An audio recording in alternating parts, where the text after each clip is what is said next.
Well, my dear subscriber, my two Korea donors, thank you for being with me for the last 8 days of the World Championship, checking it out. This channel giving you a perspective, a post analysis, and all that is involved in track and field World Championship coming up from Tokyo, Japan. It's been anything but excitement. Weather has been up and down. It's been hot, humid, but now I understand it's cooling down. What about that for Japan? Becoming a great host of track and field and Olympics post-COVID. If you remember that empty stadium, it was soberingly chilling. Those are the dark days of our human history. But let's get excited today on the 8th day. The medal count looks great for America. As usual, we expect them to dominate in track and field. They top the tables. Right there are the Kenyans. We got enough gold to make America shake in their boots. Kenya, tiny nation, hauling up the gold, led by women, women, women. So far, one gold for men. We'll talk about him shortly. But today, let's talk about a perspective here, a perspective of greatness. We are witnessing greatness. We are witnessing the matriarchs of Kenya. I'm talking about the women that have revolutionized the events of distance running from 1500 meters to 10,000 meters. You know they are. You've talked about them. They are the rock and roll of famous. These are stardom at the best. They hail from every village you can think about in Kenya. I'm talking of Beatrice Chebet. I'm talking of Faith Kipyegon. I'm talking of the 1-2 punch in the 5K. Somebody on this channel said they've had enough. You know who you are. They are saying they are done. They are tired of seeing them win. What do you mean? There's enough gold to go around the world. And Kenya, with their history of having been exploited in the past and their gold being shipped to Europe, let's get some gold in the World Championship, for goodness sake, people. 5,000 meters. The introduction by the commentators was pathetic. I have to say this. There's some commentators that just don't have a depth of perspective. They are very plain. They go, first of all, they criminalize their own American how. What's her name? Howland is her name? I don't know. The American. The first thing you hear from the commentator is that, oh, she's been reinstated after being banned for doping for 4 years in the past. She won the national championship. She comes here almost with a tag or an extract on a badge. Oh man, you cheated in the past. Are you still cheating right now? It's almost, how do you set up an athlete like that in the final? She deserves to be here. But it didn't matter, did it? Her and her competitors, took the lead. It was America taking the lead, doing what Tanaka, the Japanese, is notoriously known for. Tanaka, if you didn't know, makes the crowd just says, hey, Japan is on the lead. She didn't do that because Andrew and I don't know why I'm killing that name, took the lead. And they were pretty much they're controlling it.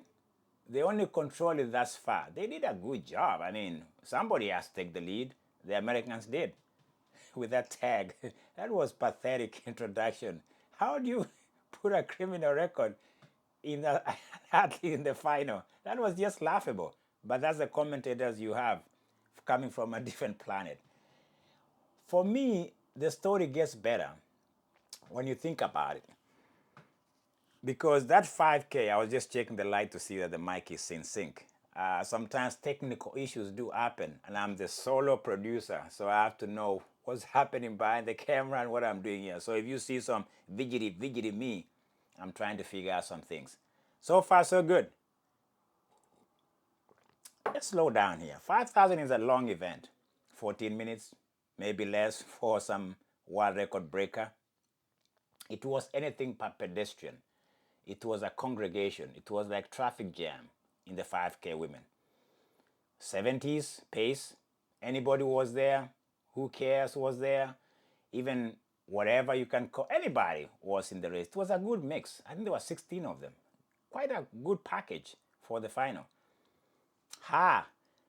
And as usual, if you are in the western part of the world, there's commercial breaks.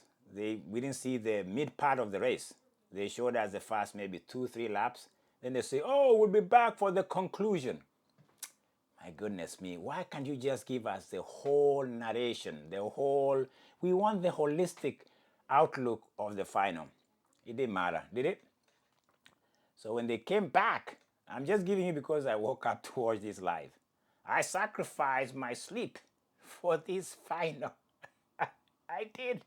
I don't think my wife even knew I got up. I had my alarm set off, got out of bed, watched this final. Because we are watching greatness. I don't like missing it. I like going to Eugene. And maybe my next uh, my next show or anything that has to do with track and field, I'll go camp. I have a good van. I'll go camp outside the stadium and watch it live. I like to be in the mix. So, what happened? Nothing really much. It was just back to back. And the Americans, as I say, they were controlling the pace until the last mile. There's this movement. The true contenders, the true protagonists start showing their heads. They're starting to show who they are. Those are jogging for space. I think 1, 2, 3 lanes were occupied. It was crowded, and that can be hazardous. But this final, everybody seems to have been professional. We didn't have what we call good day Segei drama in the final in Paris. No drama here. It's just another race. It's still slow. And by the way, at that point, you could tell it's going to be coming down to the last 400, 200. You could tell it was anybody's game. So, penultimate lap is when we start to see who are truly going for the medals. Movements are up front. Nadia Portaclari from Italy, the Italian silver medalist in the 10K. She's a good finisher. She shows her face in the front. She dashes for that gold. This movement behind her. Faith decides to take the outside lane to position herself for that strike with 300 meters to go. She does that. But this movement, Segei is making a move. Goudet is making a move. What surprised me is the fading of Agnes Ngetich. She's a long, lanky 10K, 5K runner. Remember, she has one of the second best time in the world, 14:01 this year. But I've noticed one thing with her. She doesn't have the sprinting capacity. It has to be a 61-64. Anything faster than that, she was nowhere to be seen. She faded back. It could be something. It could be she was laboring with some issues. But she faced really bad. And then, 200 meters to go, you start to see the real contenders. I slowed down there. Segei was there. Good day. Nadia is here. Beatrice is here. Faith Kipyegon start to show why she's a champion the 1500 meters. She did. She surged for home. She did that in style as she does all the time. She opens those petite legs. She's still a short woman for that height, but she's a powerful finisher. Oh no, let me put it to you this way. You can tell that this is not an event. She's done well in 5K. Let's not just discount what she's done. She's a silver medalist from Paris. So she knows how to finish. But this is not really what she owns. She's a captain. She's here to get those medals. But this event, let's just step back and say, Beatrice Chebet, not only is she the gold medalist from Paris for both the 5K and the 10K, she's been a dominant force all season long. She broke the world record here, 13:58, the first woman to go under 14. She sees home on this one. She has the capacity. She's seen this before. If you watch Beatrice, you might be watching somebody who's just like the most highly focused, no drama face, breathing as you can, keep everything intact. It's as if she's not even aware of what's around her. But she's aware of one thing: gold. That's all she knows. She knows gold. I don't think she knows anything else. Right now, she goes for it. Faith finds her way to go to the podium. She gets silver. Nadia Portoclari, the Italian, has proven to us time and again she's a non-African woman that can compete with the East African force. She is. She belongs in the podium. That to me is a solid case of why. I'll tell you this. As much as the focus has been on Faith, she is, yes, the face and the captain of track and field on the women's side right now. But don't underestimate the assassin capacity of Beatrice Chebet, who hails from a small town in Londiani, outside Kericho, an hour from there. She was urged and nudged by her grandmother. Don't forget the story behind this woman's success. It's a grandmother story that we never forget. Maybe this medal goes to the granny and tell grandmother, hey, you saw something special in me. And I tell you what, the story even gets better for her. She is the first woman to ever win 2 gold medals in the same events in the Olympic and the World Championship. If you have anybody else who has done that for me, you tell me in the comment section, because she stands alone at the top of Rushmore, Mount Rushmore of excellence, my friend. 1, 2, 3 goes to Kenya and the Italian Nadia. I tell you what, Nadia is no pushover either, okay? She can run with the best of the best right now. Mark those words. She's one of the best we've seen coming out of Europe in a long time. She belongs in the podium. You think I'm done, right? No, I'm not. No. Calm down. Let me give you a perspective of the next event that was today, the final. As a young boy, a few years ago, was herding goats, wandering in the wilderness, so to speak, like a leader of a people back in the days biblically. Until there was a burning bush.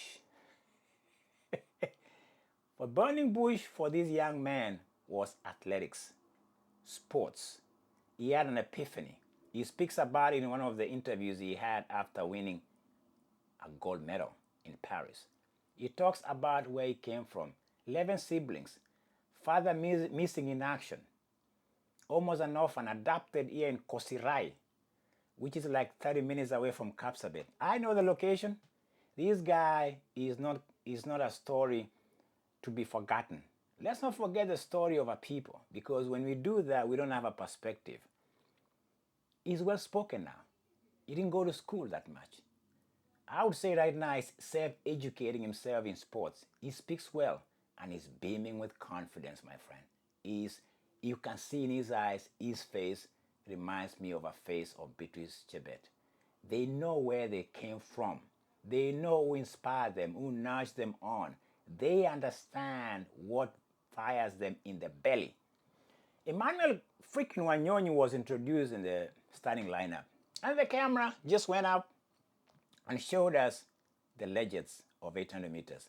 Lord Cole, the president of WA-Athletics, is sitting there. Next to him was a god, the world record holder, David Rudisha from Kilgoris, the Maasai warrior, who did a damage to this event in London in 2012, leading from the front and putting the gullet down and telling people, I'm going for gold.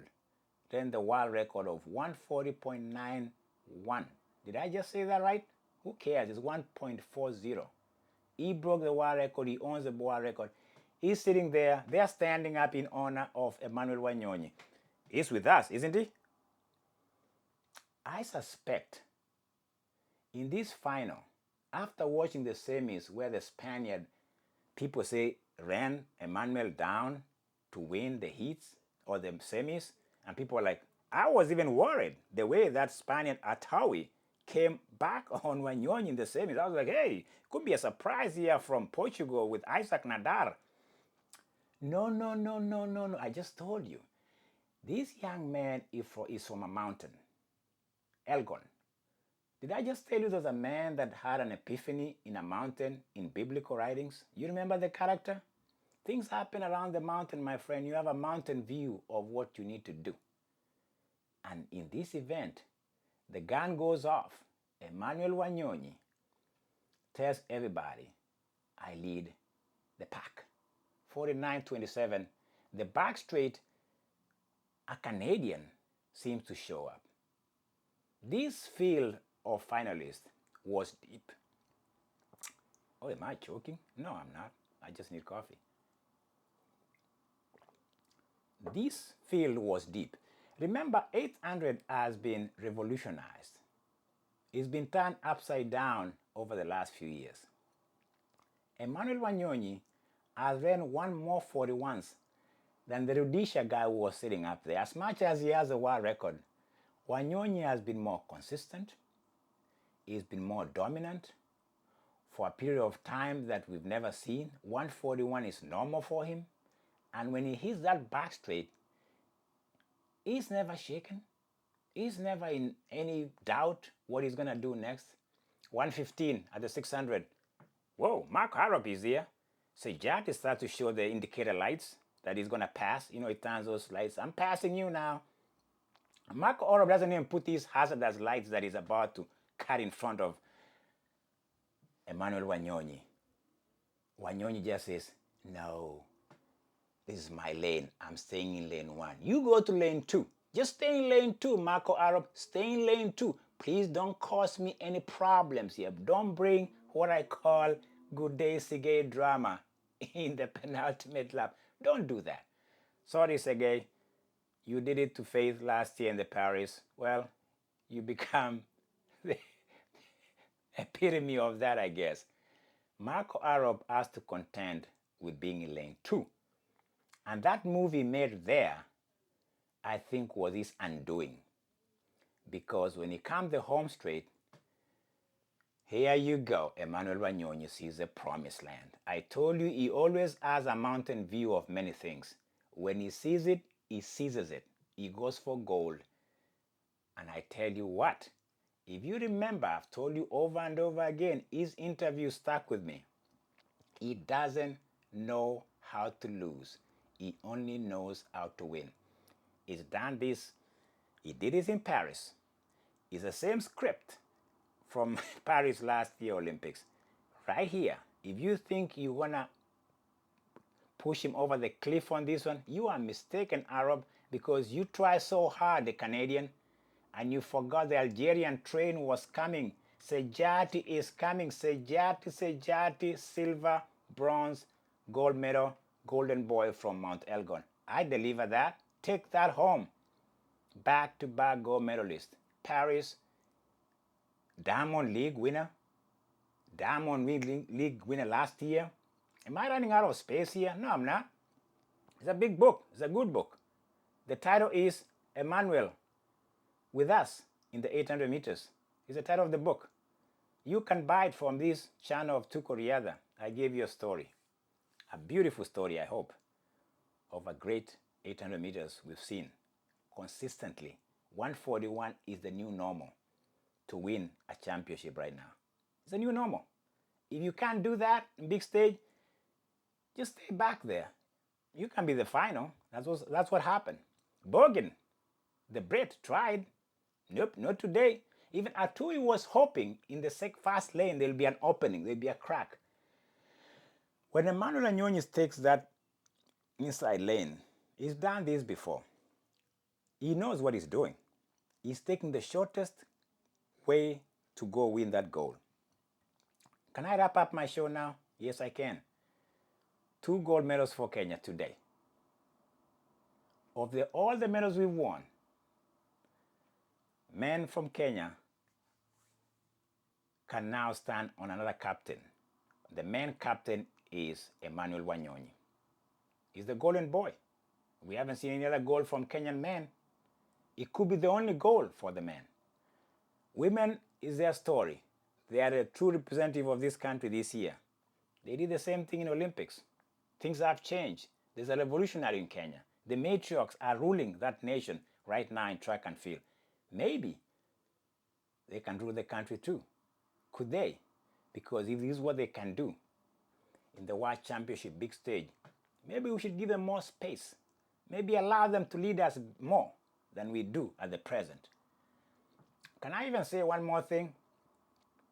The home of the champions has gone global. The home of the champions has gone back to the villages of the champions. The champions belong to Londiani. The champions belongs to Keringet for Faith Kipyegon. Londiani Beatrice Chebet. Elgon could be another place for home of the champions. We are a diverse nation, Kenya. There's no locale. You cannot centralize the home of the champions. The country and the athletes is what it's all about. They are the champions of Kenya. In Finland, they say Kenya. I've just given you a perspective. Today, on the 8th day, we celebrate the best in the World Championship in Tokyo. From Beatrice to silver medalist Captain Faith Kipyegon to truly the golden boy from Elgon, Emmanuel Wanyonyi, the true captain of the men entourage. The man, the boy that was once a goat herder, now is a golden boy. Take that to the bank, Kenyans. My man, the matriarchs. Kenya is in a better place when these young juggernauts rule the world in track and field in their discipline. What about that? Tukoriada. Talk to you later, my friend, on the other side of this channel. Bye-bye.